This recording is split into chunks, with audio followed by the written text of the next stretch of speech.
on the trade-off. You start to question, was this worth it? Especially for those who sold their homes, sold their properties, like left their families in debt.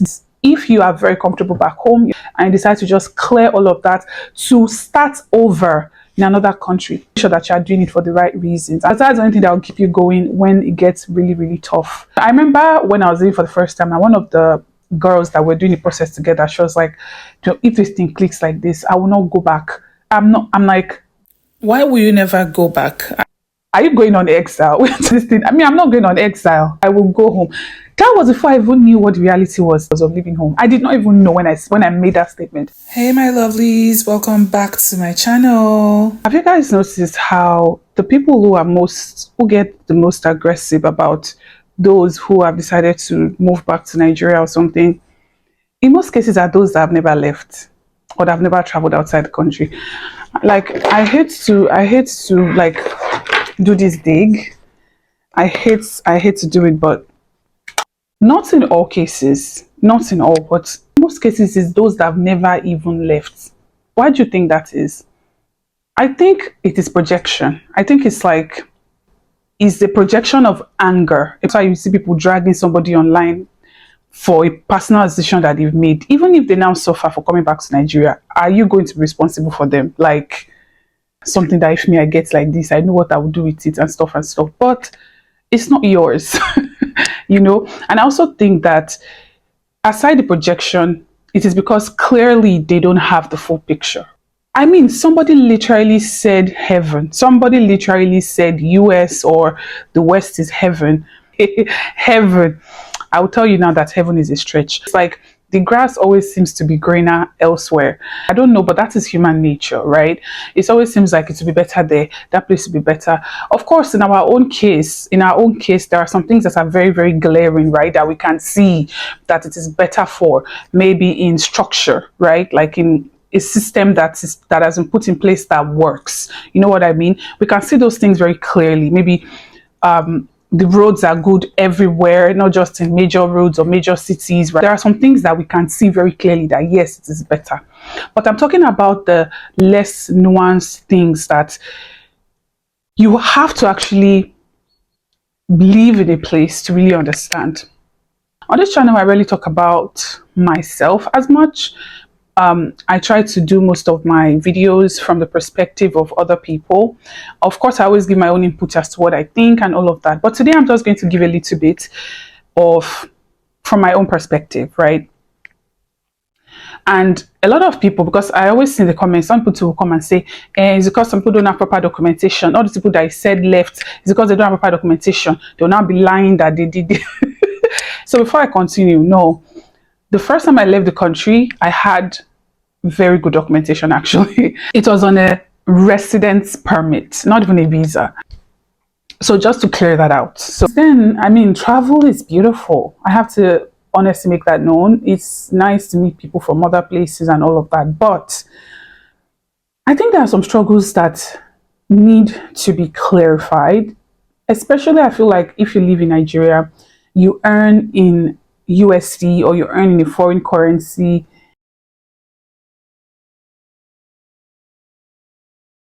You really need to rethink why you want to leave the country.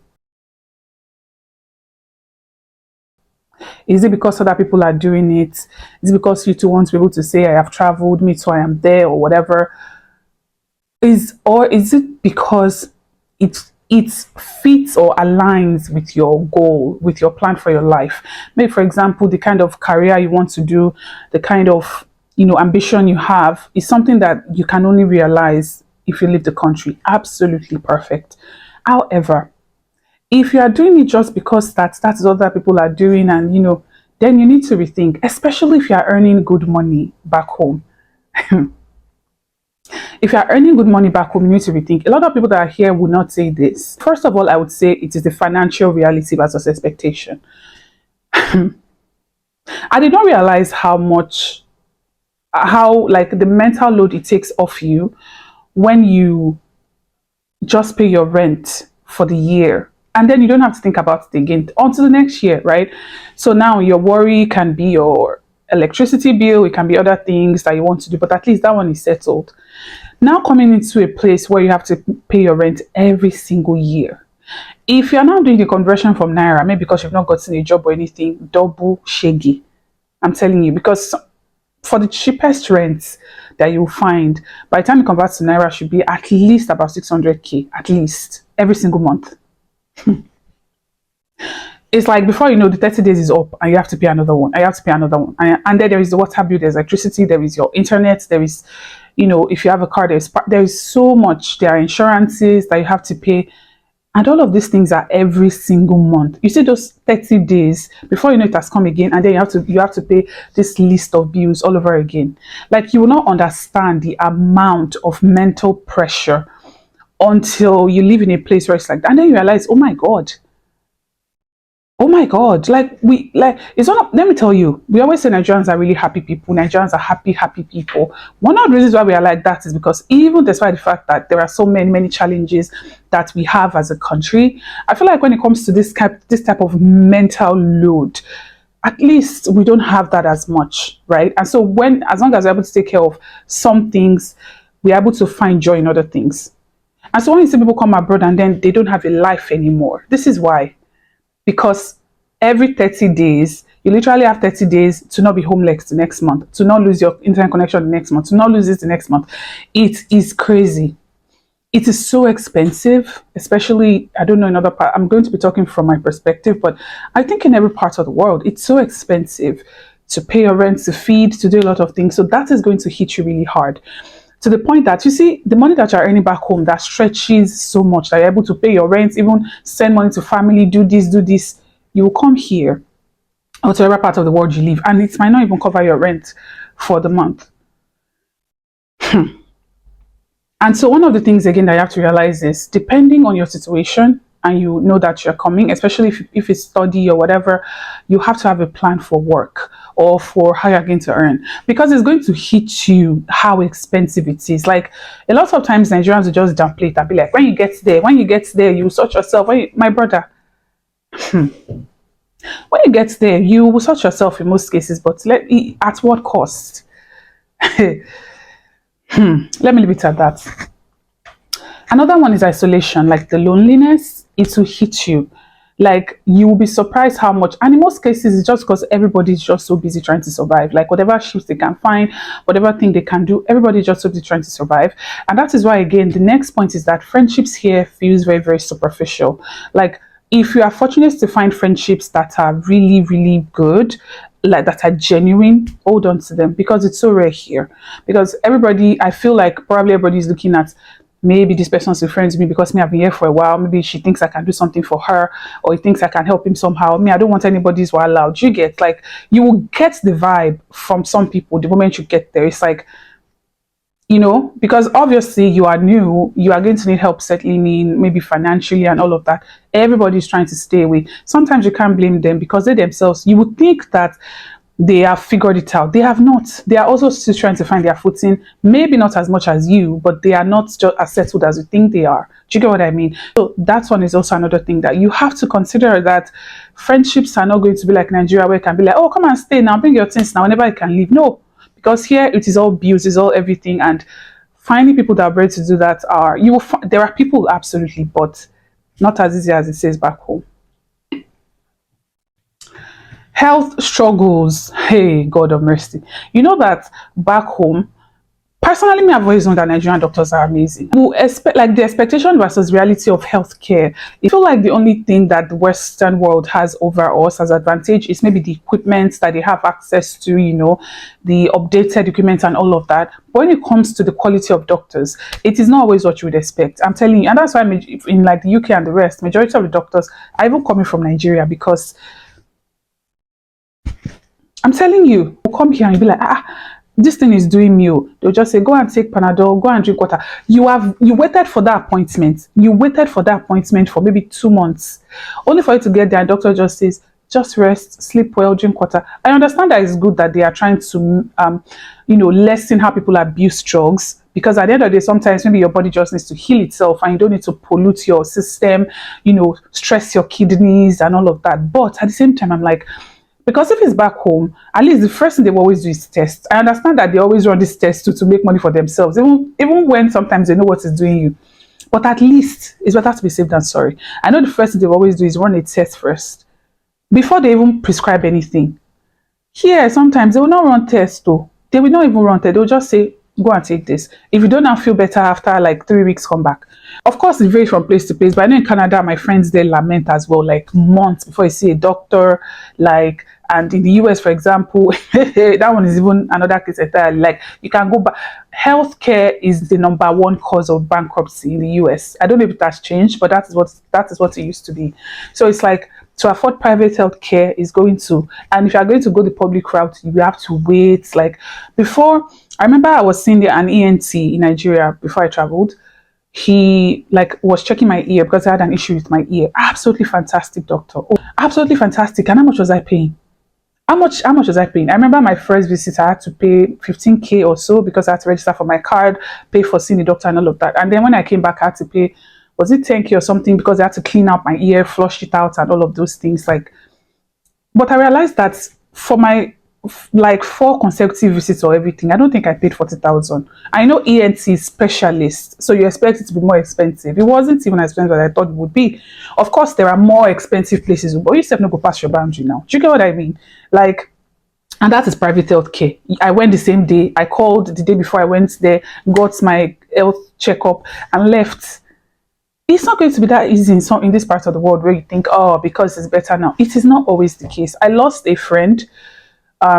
Granted, it was a sickle cell, but the guy had even worse crisis back home and he survived. He has had even worse crisis back home and he survived, only for him to pass away. In this part of the world where you expect that, it was one of the reasons why his parents asked him, made him leave the country, because they felt, oh, this country, your life expectancy would improve. There are more chances for you to, whenever you have your crisis. The first major crisis he had, he passed because they didn't even know how to handle it. Meanwhile, Nigerian doctors have been handling, hey God, do you get what I mean? I know that some people will still be, enough to go to my comment and be like, hey, why you should be. You should be. Comprehension is so important, guys.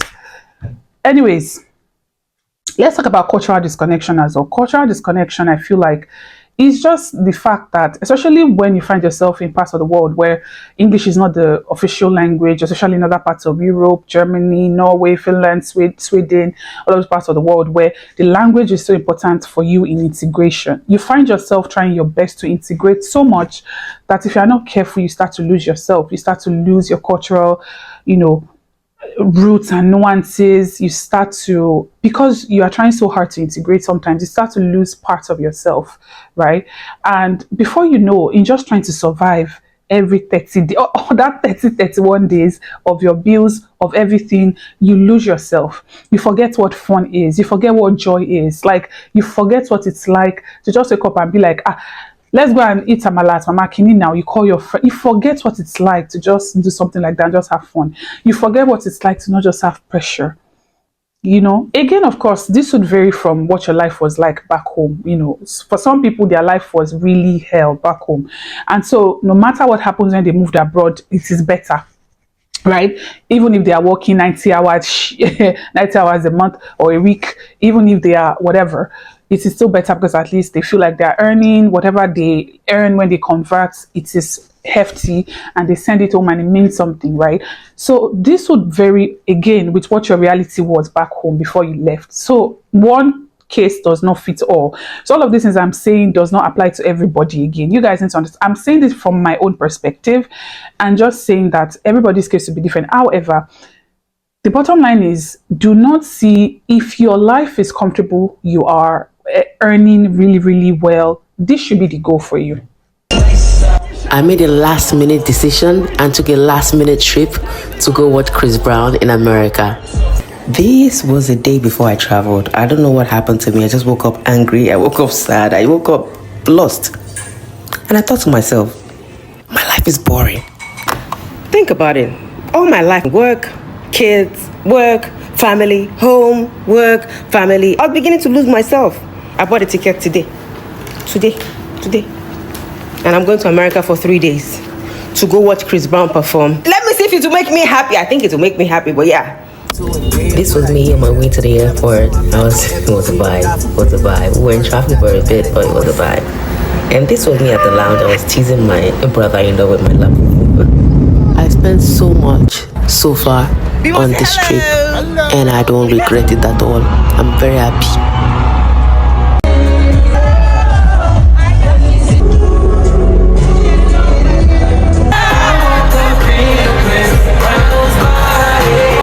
You might get to a point where you start to question the trade-off. You start to question, was this worth it? Especially for those who sold their homes, sold their properties, like left their families in debts back home, like their families maybe use their homes as collateral to loan.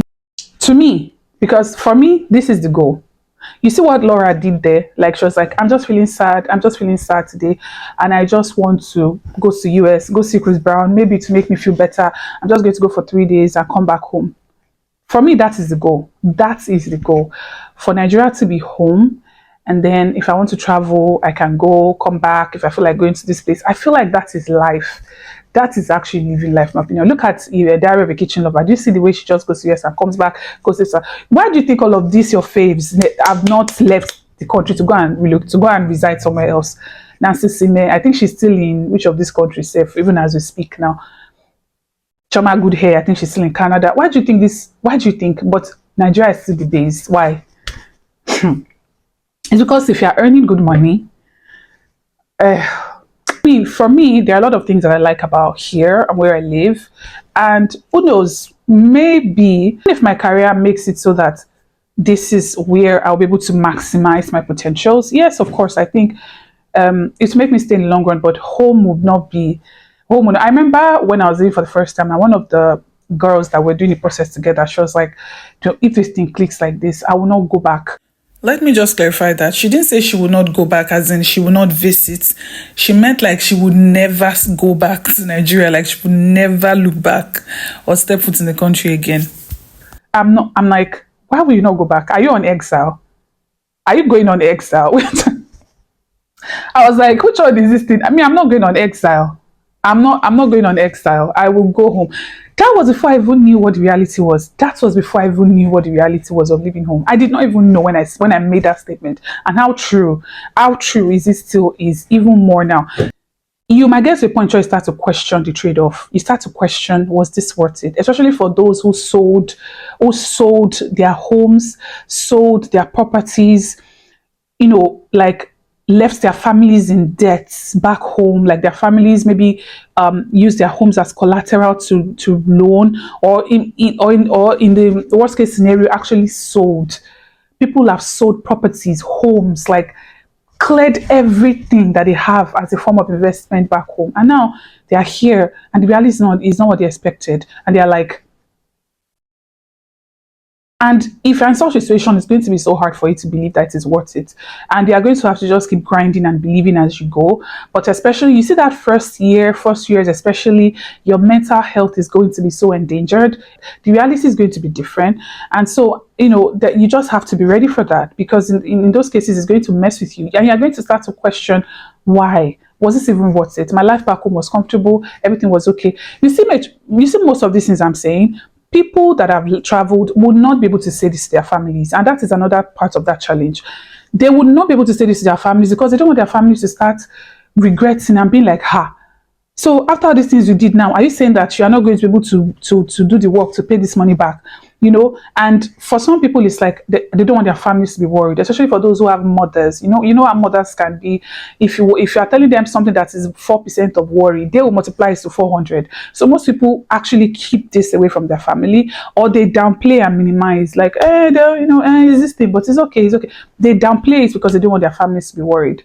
But in most cases, these people are not doing fine. I'm telling you, but they will downplay it because they don't want you to be. Even if you don't have debt, the family is expecting that, okay, now that you've left, you should be able to do this now. There's someone to do this now.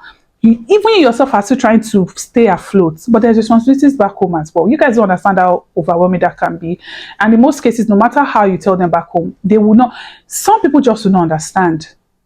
It's a kind of pressure that only those in the diaspora living as immigrants weighing. Like, there's pressure back home, there's expectation back home. Meanwhile, you are even still trying to keep yourself afloat. But back home, somebody's rent is about to be due. They'll be homeless if you don't do this because you have packed all of the money with you to travel.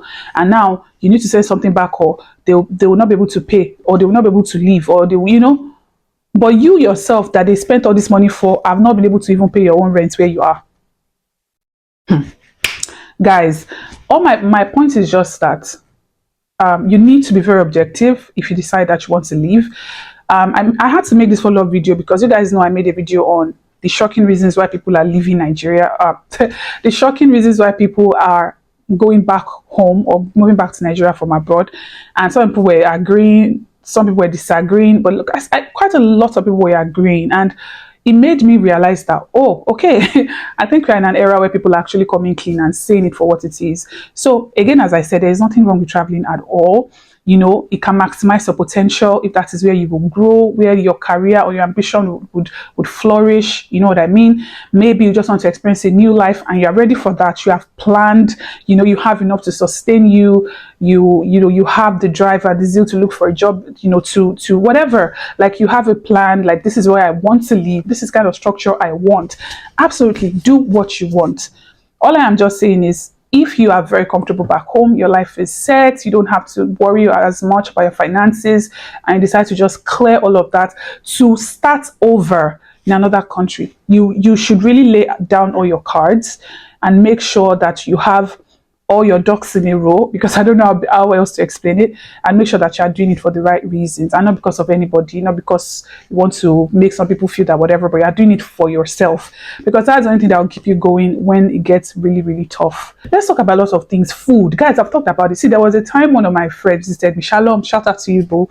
She came to my place, and then before we knew, we just started reminiscing about food, and before we knew, we had been at it for almost an hour.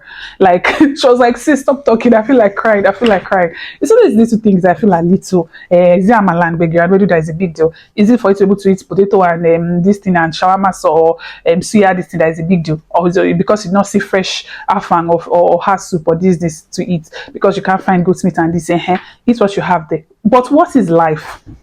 Even the Bible says that it is good for a man to eat, to enjoy, because it is part of the pleasures of life that makes life meaningful. You see these little things that you don't count. You're like, it does not mean anything, my dear. Even Yoruba says that at death, it is what you have eaten like this that you are going with. Nothing else. Whether you have built or your certificates or your degrees or everything finish. It's only these things that entered your mouth that is your own when you go into the grave. So anyways, I'll leave it here because I'm actually late for school right now already. But yeah, I'll see you guys on the next one. Thank you for watching. And yeah, I think that's it for this video, right? Yeah. Don't forget to subscribe. Don't forget to like the video. Don't forget to subscribe again. Don't forget to leave your thoughts down in the comment section. And I'll see you guys in the next one. Bye, guys.